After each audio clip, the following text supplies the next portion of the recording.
How Inflation Helps Keep the Rich Up and the Poor Down by Jörg, Guido, Hülsmann. An audio Mises Daily narrated by Clay Barnett.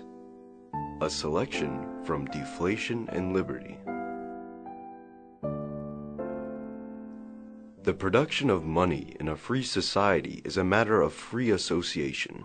Everybody from the miners to the owners of the mines, to the minters, and up to the customers who buy minted coins, all benefit from the production of money. None of them violates the property rights of anyone else because everybody is free to enter the mining and minting business, and nobody is obliged to buy the product. Things are completely different once we turn to money production in interventionist regimes, which have prevailed in the West for the better part of the past 150 years. Here, we need to mention in particular two institutional forms of monetary interventionism: fraudulent, fractional reserve banking, and fiat money. The common characteristic of both these institutions is that they violate the principle of free association. They enable the producers of paper money and of money titles to expand their production through the violation of other people's property rights. Banking is fraudulent whenever bankers sell uncovered or only partially covered money substitutes that they present as fully covered titles for money. These bankers sell more money substitutes than they could have sold if they had taken care to keep a 100% reserve for each substitute they issued. The producer of fiat money, in our days typically paper money, sells a product that cannot withstand the competition of free market monies such as gold and silver coins, and which the market participants only use because the use of all other monies is severely restricted or even outlawed. The most eloquent illustration of this fact is that paper money in all countries has been protected through legal tender laws. Paper money is inherently fiat money. It cannot thrive but when it is imposed by the state. In both cases, the production of money is excessive because it is no longer constrained by the informed and voluntary association of the buying public. In a free market, paper money could not sustain the competition of the far superior metal monies. The production of any quantity of paper money is therefore excessive by standards of a free society. Similarly, fractional reserve banking produces excessive quantities of money substitutes, at any rate in those cases in which the customers are not informed that they are offered fractional reserve bank deposits rather than genuine money titles.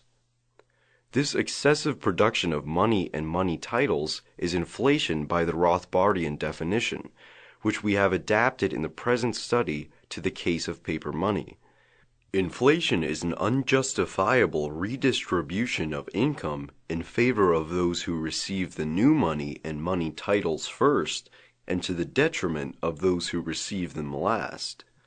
In practice, the redistribution always works out in favor of the fiat money producers themselves, who we misleadingly call central banks, and of their partners in the banking sector and at the stock exchange.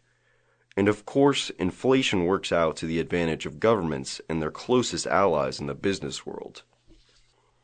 Inflation is the vehicle through which these individuals and groups enrich themselves unjustifiably at the expense of citizenry at large.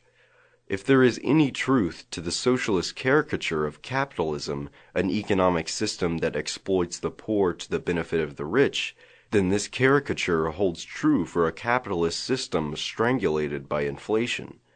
The relentless influx of paper money makes the wealthy and powerful richer and more powerful than they would be if they depended exclusively on the voluntary support of their fellow citizens.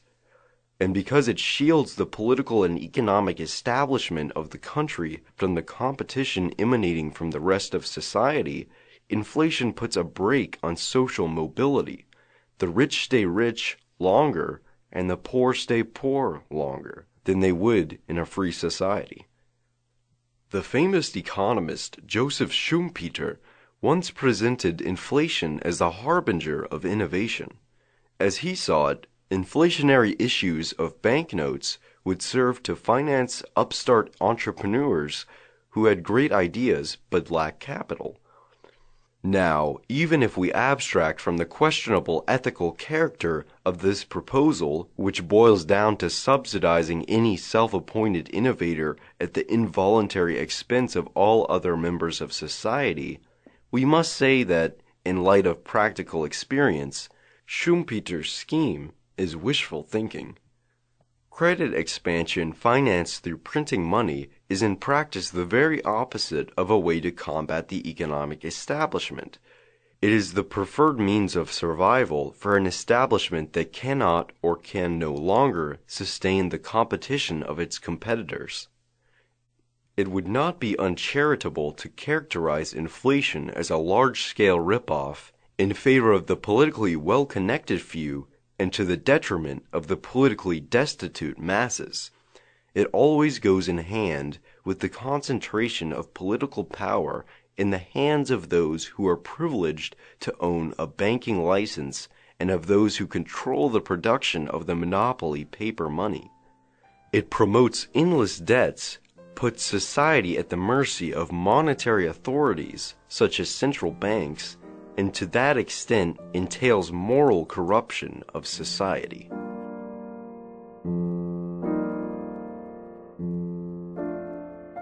The Mises Institute hopes you have enjoyed this audio Mises Daily. For a world of free market literature, media, and discussion, visit Mises.org.